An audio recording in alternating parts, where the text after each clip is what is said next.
Welcome to the Miller Report. Today we have a special guest. He's a well-known politician in New Jersey. He's pretty young. For somebody this young, he's got quite the pedigree.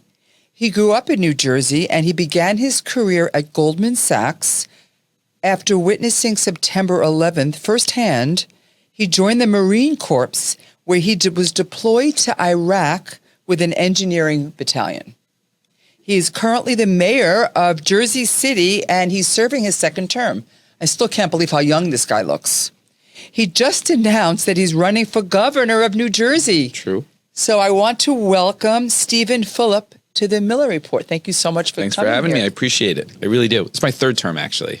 It's your third term. Yeah. Wow. Yeah. So it's all right. It's So, good. what are your secrets for looking so young? I don't know. It used to be a negative, I thought, and now I embrace it. So, but I'm 47, so I'm not that young. I just look young. So appreciate it. So I tried to ask you before we started, before I go into my usual questions, how did you get into politics? Yeah, when I left Goldman Sachs and enlisted in the Marine Corps, it was obviously an unorthodox approach. And the mayor at the time of Jersey City, I wasn't involved in any of this, was this African-American guy who was very prominent. And he was fighting publicly with Bob Menendez, who now was just obviously convicted of bribery. But they were fighting back then. And I didn't know anything about this, but the mayor at the time enlisted me to run for office against Bob Menendez, actually. Who was the mayor at the time? This guy, Glenn Cunningham. And he asked me just because I had this background, I guess, that was hard to poke holes in at that point. I mean, who leaves Goldman Sachs to enlist in the Marine Corps? And so he thought it was a good story, and it sparked an interest in me. And then I kind of ran outside the establishment and eventually became mayor. So it's been a good ride. Well, it is a good pedigree.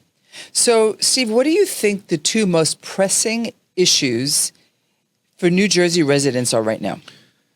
Well, I think the number one that you hear at all these events is around affordability. And then right behind that is transportation and New Jersey Transit transportation, and then housing. So those are the two things. And they're all kind of linked a little bit, housing, because we have a huge shortage of housing. So housing is linked to affordability, and transportation obviously is crucial to kind of getting around the state, and investment. So they're all kind of linked a little bit. So you have a plan if you become governor how to attack those things? Yeah. I mean, look, the Jersey City story has been maybe one of the best Renaissance stories in the country. And I've been fortunate to be at the head of that. And I've learned a lot about housing and development in my capacity as mayor. And we have a very detailed plan about how we're going to interact and encourage and use the carrot and the stick to get municipalities to build more housing in a responsible way. It's kind of outlined on my website in detail. And the transit solutions are very similar in the sense that we have a lot of experience in Jersey City, and we've outlined really how we're going to change New Jersey Transit in the first 6 months. Well, Jersey City is a hot area. It's just in the real estate world, it's hot. You're competing with us here in New York. Yes. I mean, it wasn't always like that, right? So I think it's changed because we've hired a lot of really good professionals, so people feel comfortable dealing with us. We've taken all the politics out of approvals. People feel like we understand growth is important. We embrace it. And, I think that we don't let the NIMBYs kind of control the narrative, which is unfortunately something that happens in New York a lot. You get these community groups that have veto power. We'll get into that. Okay, so we don't have that issue over in Jersey City. We set the tone. We have a city council and a planning department, which has been cooperative, and we've been able to grow. How many residents are in Jersey City? Last census is a little bit more than 300,000. So it's large, and we've approved probably 60,000 units since 2015. So we're growing very, very fast. And that trajectory continues. I mean, we are punching above our weight. Relative to capita, we are growing faster than New York City. I mean, we are growing fast and building big buildings. Well, the best views are not the ones in New York, the ones looking at New York. Correct. So it's always the best. You say that all the time. It's true. So you're known as a reformer. Yeah. That's what your people call you. Yeah. Can you tell our audience, what does that mean? It means that, I came into office with a clear agenda that was different than what's been happening there before. That's on policy, government, politics, and then we've executed that. And Jersey City has changed quite significantly. And we were talking about real estate, so real estate is a good example of that. how we incentivize development, tax abatements, our How? policies. Well, look, I mean, prior to me being there, right, the entire process was a very political process based on relationships and often linked to money and who you know. We've changed the entire approval process where it's more by right, it's more certain, it's based on census tracts. We've eliminated the politics from that. And so what that's done is it's attracted a lot of developers from New York that never built in Jersey City before. So when I came in, let's say there were 4 or 5 prominent developers, right? And they were really Hudson County, Jersey City centric.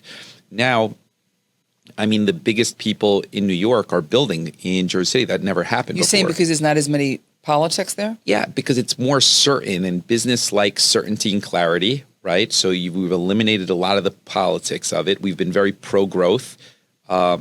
I think we've shown good leadership on good projects. So, like, for example, I mean, Tishman Speyer is building a couple thousand units. Related is building a couple thousand units. Silverstein is building.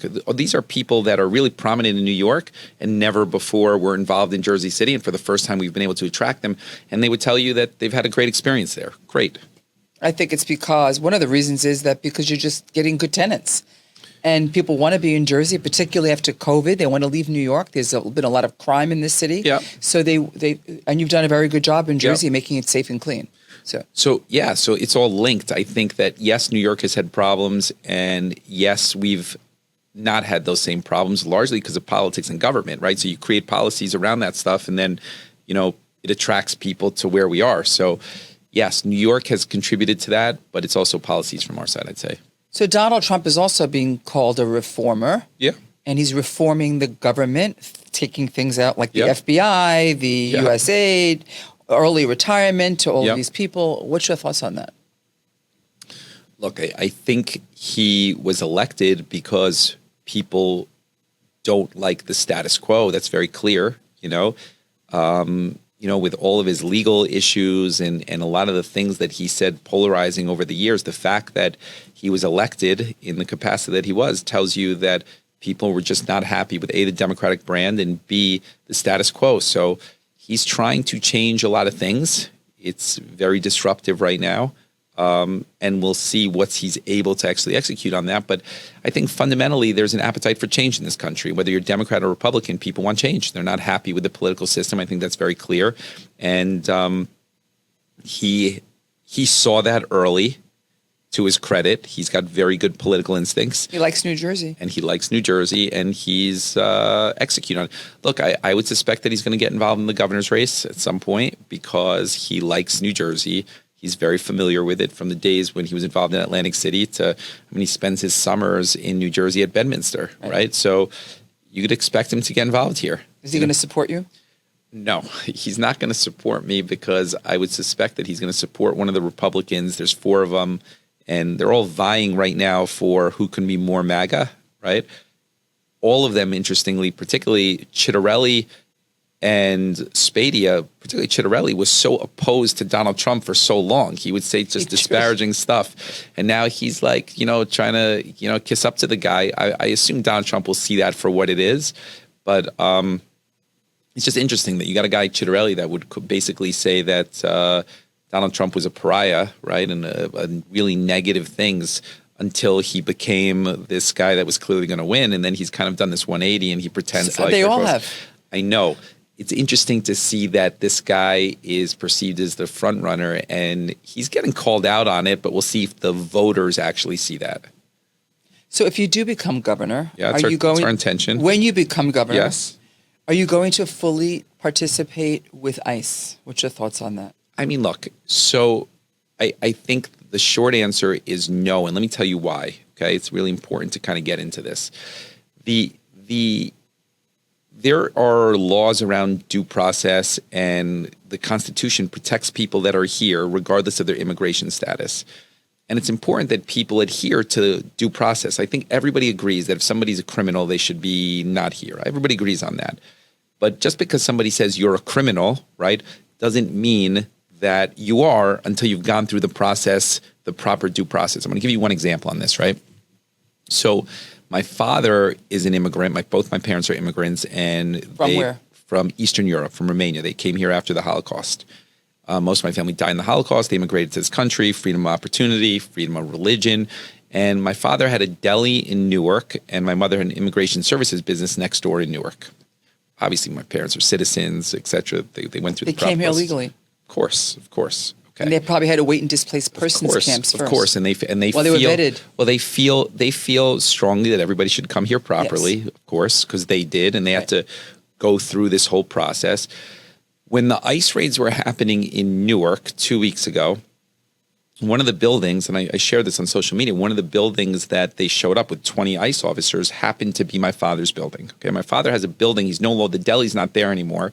It has 4 units in it. Okay, so who are the tenants in those units, right? One is a public school teacher, one is a Army veteran, one is a electrical contractor for the state of New Jersey. So obviously, and then one is the person who took over my mom's immigration services business. So 4 units, all occupied by. Mom had an immigration services business, helping people get immigration, right? Properly. So they show up with, 15, 20 ICE officers, the whole show, and no warrants, nothing like that, right? Go apartment to apartment. For whatever reason, they were looking for somebody. They didn't arrest anybody. Nobody, whatever they were looking for wasn't there. Okay. The next day, one of those tenants asked to leave because she was scared, right? To break her lease. She didn't know the whole process. And I could understand that, right? My point on this is that there is a fine line where how you treat people and respect people. So obviously, ICE was there because maybe somebody used that address for something. They thought somebody was there, like clearly, right? That they thought somebody that they were targeting was at that address, right? And they were wrong in that situation. My point on what you're seeing here happening nationally is that you need to be careful to make sure that we do protect due process for people. Warrants are important. Process is important. And I don't think what's happened in the last 2 weeks, we've been respectful of that. So you got to be really careful on that. I get it that a lot of people see these faces with ICE and they stay on Fox News and they'll say, aha, this person is a murderer, throw them out. But there's a lot of people and a lot of searches that are happening that don't necessarily yield the person that they're looking for.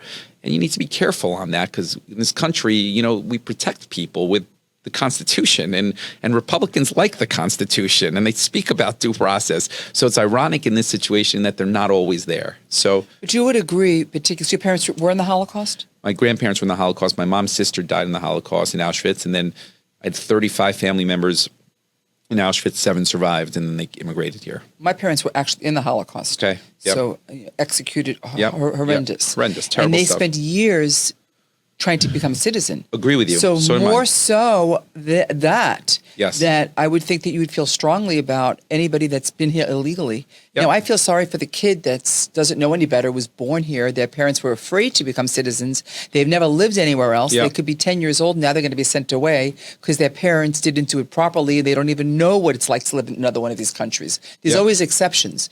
But this has gone so far where there's so many people that have come to this Yep. country illegally that shouldn't be here. So I think what you said is true. I'm not disputing any of that stuff. I think that the border needs to be tightened up, no question about it. What's happening there is wrong. People shouldn't have free access. Borders are important for a country. Otherwise, you're not a country. I think that's a true statement. How do you deal with the people that are already here, that have entered through the Obama administration, the Trump administration, the Biden administration? I mean, you've seen a constant flow over the last 10, 12 years of people that are here. How do you responsibly deal with the people that are here in a way that you respect the Constitution? You have to recertify them. You have to make sure they're here, okay. what they're doing, and check on them. And so, but is it right without warrants and due process to storm into buildings with 15, if there's a 20 criminal? But okay. But what if there's not a criminal, like the situation I told you with my parents' building last week, right? Is that right?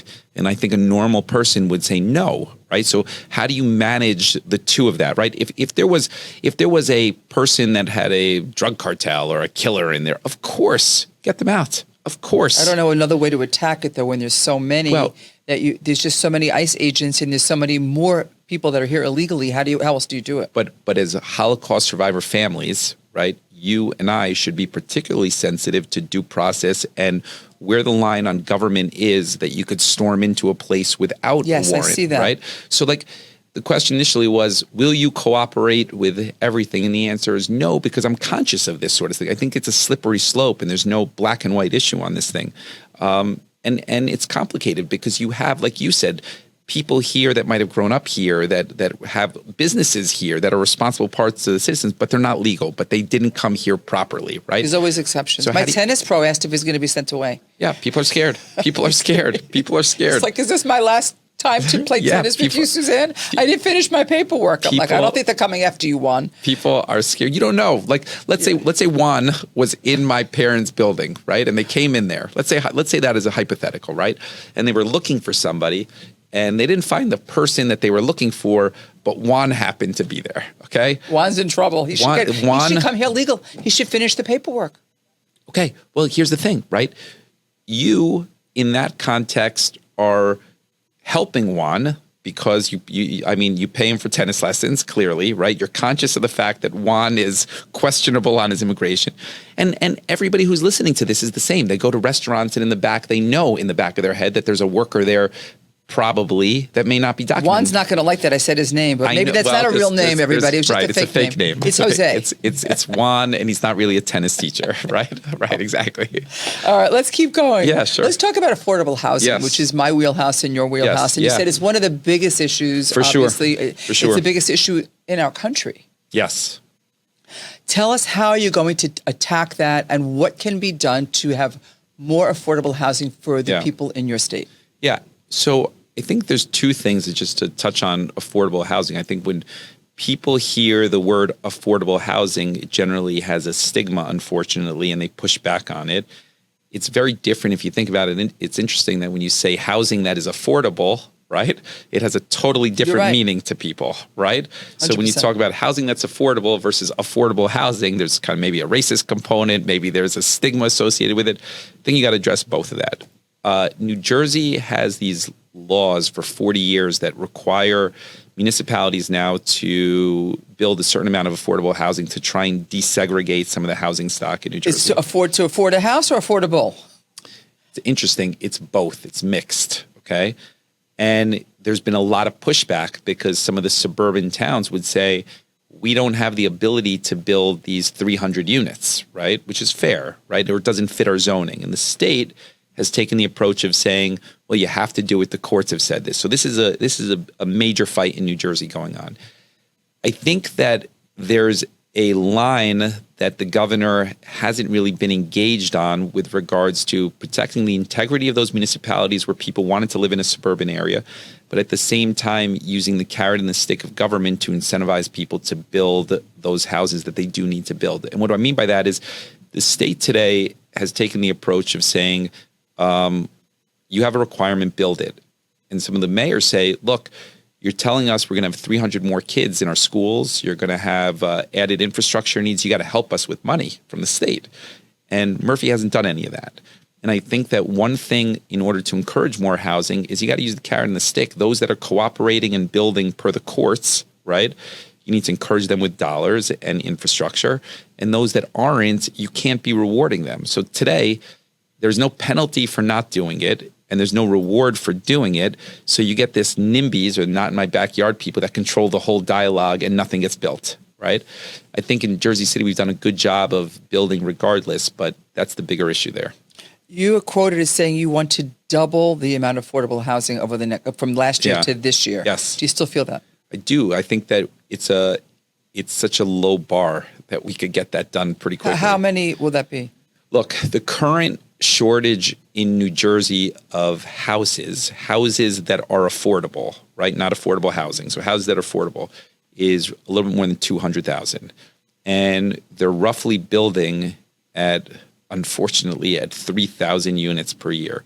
So you're looking at a 70-year run rate. Well, that's not going to work. Not going to work, right? So I think you can more than double it if the governor was proactive. Okay. Now, is 35 years good? No, it's not, right? It's still a problem. But I think we could start to tackle it a bit more proactively if you have a governor that's thinking about housing. And being that Jersey City has built more than anybody in the state, I mean, I have some familiarity with this. So I appreciate that, but I don't really hear anything specific. Yeah, okay. If you're the governor, how are you going to do anything different than Murphy right now? So I think that the whole EDA programs and grants, right, I think are good on paper, but they don't really work the way they are today because the barriers to entry and the requirements on certain of the things about the affordability components, the union components, make the obstacles very, very hard in New Jersey. The timeline for approval. So they've set aside $1 billion or $2 billion. It's somewhere in that range of housing incentives, none of which will get used, or very, very little, because the process and the bureaucracy in Trenton is very slow. I think that the way that those grants are targeted and the type of targets that they are, they generally incentivize urban development, right? And they don't really speak to some of the suburban issues specifically. So you have these obstacles. I think having experience on that, we would rework that as well. So you think about timeline, and then I think about infrastructure. I said this to you earlier that the state has a lot of discretionary money that they give for schools, for infrastructure, for roads, for sewers. None of that is tied to housing, none of it. So it's kind of discretionary based on politics. One of the things that we did in Jersey City was tried to eliminate the politics from the development process early, and it's worked, where people have clarity. If I do this, I will get that, right? And that's the rules. It has nothing to do with your relationship with me. It has to do with based on if you do this in this area of the city, then I'm entitled to that. And I think the governor can do a better job in that, and that attracts business because business likes certainty, right? They don't like uncertainty. What kind of tax incentives are you going to give these developers? Well, look, I think in Jersey City we have a tax abatement program that we've changed. I told you it's based on the census, less on the politics. I think that when you get into the way it works today in New Jersey, the pilots or payments in lieu of taxes and tax abatements, is that it's really discretionary based on the municipality. And it's a problem because every project has to come in front of the city council and go through this whole process to get approved. And one of the things that we talk about all the time, because I know it would help Jersey City with the housing stock, is that I do think that the administration at the beginning, whoever the mayor of a respected municipality is, let's say Westfield, New Jersey, they set their parameters of what their tax abatement program will look like. They should submit it once at the beginning of the term to Trenton. Trenton should approve it, which they would do. And then those should be by right. It shouldn't have to go through the council if they fit in those parameters, right? And I think that that is a way that the state can be helpful to eliminate that NIMBY component, municipality by municipality, and you will get more housing built. Part of the process is that who controls the dialogue? Those people that are always saying, not my backyard, they're the most vocal. You need to eliminate them from the conversation. Tied into New York, I mean, your NIMBYs here control the dialogue. It's part of the reason why... Our NIMBYs. Yeah, it's part of the reason why things don't get built, right? You could get vetoed here. It's so silly. You could get vetoed here by your community group. You could get vetoed here by your borough president. You could get vetoed here by the planning board or the council, right? I mean, the obstacles are huge, huge. So, like, think about all the money, that time that somebody has to put into it in order to have one of those components destroy the whole process. So why would you ever go into that, right? We've done a good job in Jersey City of changing that, but I think you could also take that a step further and do some things for the state to make it less NIMBY oriented. Well, I think it comes down to dollars and cents, and Yes. if the tenants are paying enough, and you're giving the landlord some type of incentive, then they'll build it. If you build it, they will come. I agree. So that's where we're at. I agree, but if you can't build it because I'm going to invest all this money and this community group is going to destroy it, right? And say, I don't like it for no reason, then why would you take the risk early to invest millions of dollars in the approval process when you could just get destroyed by... And you think you're going to make a difference? In Jersey City, we have a track record No, if you of became it. governor. Yeah, for sure, because I think being a mayor, I understand the process and the obstacles better than anybody, right? I think part of the problem with Phil Murphy, to be honest with you, is he has no experience in municipal government. So you don't have an understanding of that. Prior to that, you had 8 years of Chris Christie, who came from being a U.S. attorney, didn't understand municipal government. 4 years before that was John Corzine, no understanding of municipal government. I think being a mayor in a big city that's built housing is a totally different animal than any of the others. Okay. Got that, everybody? Yeah. Let's move on to Okay. a very touchy subject, Yeah. and I know that you're well versed in it. Israel and Gaza. Yeah. Because we have to talk about that. Yeah. First of all, Why? Well, because I think everybody wants to hear from anybody. Okay, go ahead. About the, yeah, because we're going to have real estate in Gaza. I agree. Go ahead. Yes, go ahead. What do you think of that statement? What do you think about of building houses, the making Gaza the new Riviera of the Middle East? Yeah, I don't think that's realistic. I think he just says things at times. I don't think that's ever going to happen. But look, I do think that the current trajectory of the Middle East is obviously very problematic. I mean, I think we'd all agree on that. You were in Iraq. I was in Iraq. Look, I come from the standpoint of somebody who went to an Orthodox yeshiva growing up because my family thought it was important to know about Judaism. I raised my kids Jewish. My wife converted to Judaism. I'm very in tune with Judaism and, of course, Israel. I don't always love what Israel's government does and how they interact with some of the surrounding countries. I appreciate the fact that they're always feeling at risk and under attack, but it's very complicated. My approach in Jersey City, because we have a huge Jewish community and a huge Muslim community, was to try to avoid weighing in on international issues that don't really, I have no ability to impact, right? I don't control federal funding. I don't control arms. I don't control any of that stuff. My job is to make people feel safe and feel that they trust me. Do the Jewish people feel safe in New Jersey? In Jersey City, they do. Jersey City, they do. I think that they would tell you that they don't love all of my decisions, but they respect it and they understand why. And I think the Muslim community, which is huge in Jersey City, would tell you the same exact thing. I'll give you one example if I got a minute here on this. October 7th happens, and the city probably, like New York does, 70, 80 flag raisings celebrating diversity, different communities. We do that in Jersey City. It's the most diverse city in the state or the country. We had the Palestinian flag raising scheduled for December of that year, and it was on the books for 8 months. Okay, we have a Palestinian councilman, and it was important to him in the Muslim community. So, get close to December, they're talking about it, and I said to the community, I said, "Can't do it," right? And they said, "Why?" And I said, well, because it's going to be perceived the wrong way if we put the Palestinian flag on top of a municipal building in this climate, right? And they said, well, it was scheduled for 8 months, and this has nothing to do with what's going on in Gaza, and blah, blah, blah, blah. And I said, look, the flag raisings are supposed to be celebrations of unity and bring the community together. This will totally go sideways. And they were really upset at me. And I said to them, look, hopefully this thing gets resolved quickly.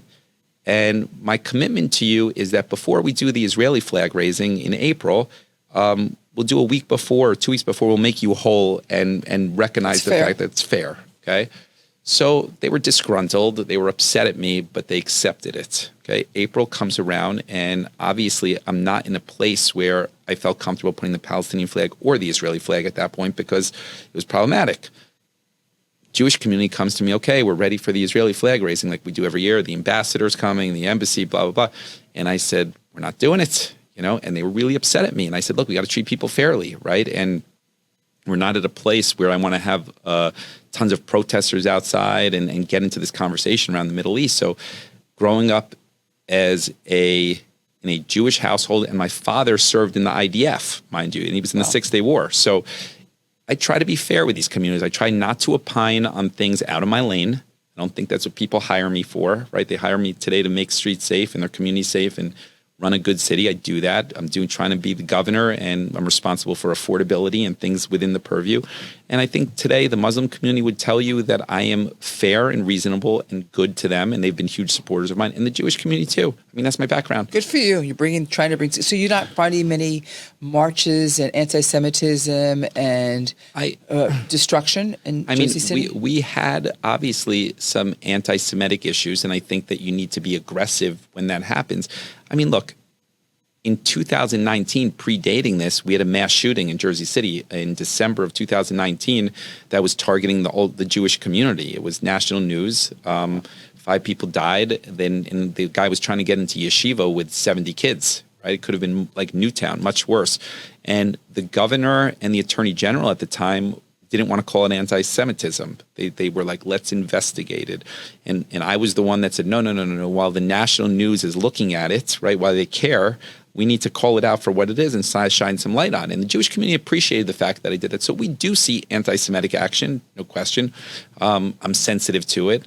But I'm also try my best to be reasonable with regards to the balancing the different communities in Jersey City.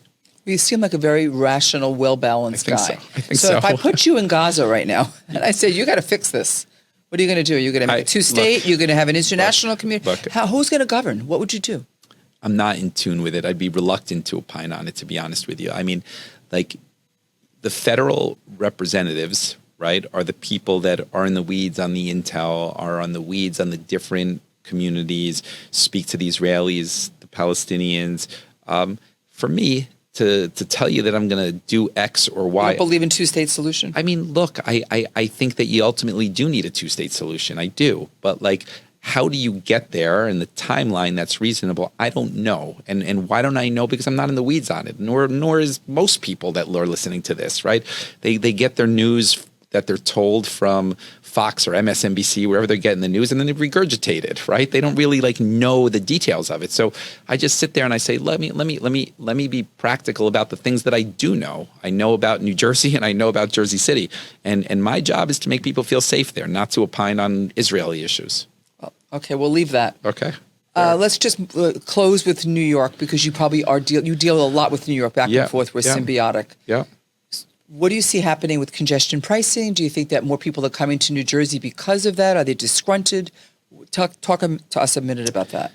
I think congestion, you'd be hard to argue that congestion pricing isn't working, okay, in the sense that travel times are down tremendously. We see more buses and mass transit filled in New Jersey, and it's effective.